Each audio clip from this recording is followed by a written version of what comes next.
జూబ్లీహిల్స్ ఉప ఎన్నికల్లో బీజేపీ అభ్యర్థి లంకల దీపక్ రెడ్డి ఓటమిపై ఆ పార్టీ నేత ఎంపీ ఈటెల రాజేందర్ స్పందించారు. అభ్యర్థిని ఆలస్యంగా ప్రకటించడం వల్లే ఓటమి చెందామని అభిప్రాయపడ్డారు. అధికార కాంగ్రెస్, ప్రతిపక్ష బీఆర్ఎస్ గత 6 నెలలుగా ఎన్నికల కార్యాచరణను ప్రారంభించాయని అన్నారు. ఉప ఎన్నికల్లో ఓడిపోయినంత మాత్రాన బీజేపీ పని అయిపోయినట్లుగా మాట్లాడటం సరికాదని ఈటెల రాజేందర్ ఆగ్రహం వ్యక్తం చేశారు.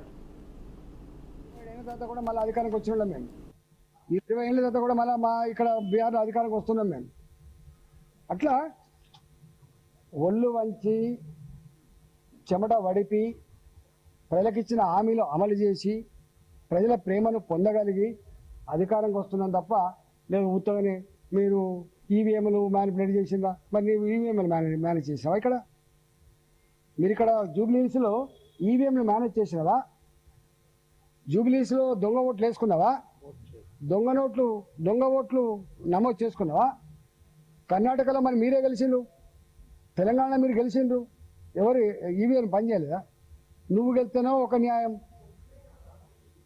ఇతరులు గెలిస్తేనేమో ఓడ్ చోర్.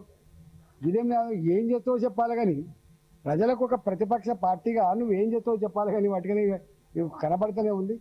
ఇట్లనే ప్రజల కోసం బరిగీసి కొట్లాడే తత్వం నీలో లేనప్పుడు, నీ పార్టీకి అది లేనప్పుడు నీ పార్టీ మూడపోయే ప్రసక్తి లేదు. అక్కడ సరి చేసుకోండి కానీ ఇతరుల మీద వచ్చేసే ప్రయత్నం చేయదు. నేను ఇంత చరిత్ర చెప్పినోండి, ఇప్పుడు ఇంత చరిత్ర మధ్యలో కూడా ఉంటుంది కదా, నా అంతరాత్మ ఉండదా మధ్యలో?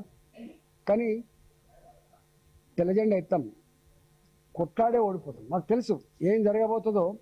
అధికార పార్టీకి ఉండే హంగులేంటో, కలిసి వచ్చే అంశాలేంటో ఇప్పుడు నేను ఇప్పుడే చెప్పినాను. కాంగ్రెస్ పార్టీ అధికారంకి వచ్చినా 2 బై ఎలక్షన్స్ వచ్చినాయి. ఎవరు గెలిచిండు? 2 వాళ్ళే గెలిచిండు.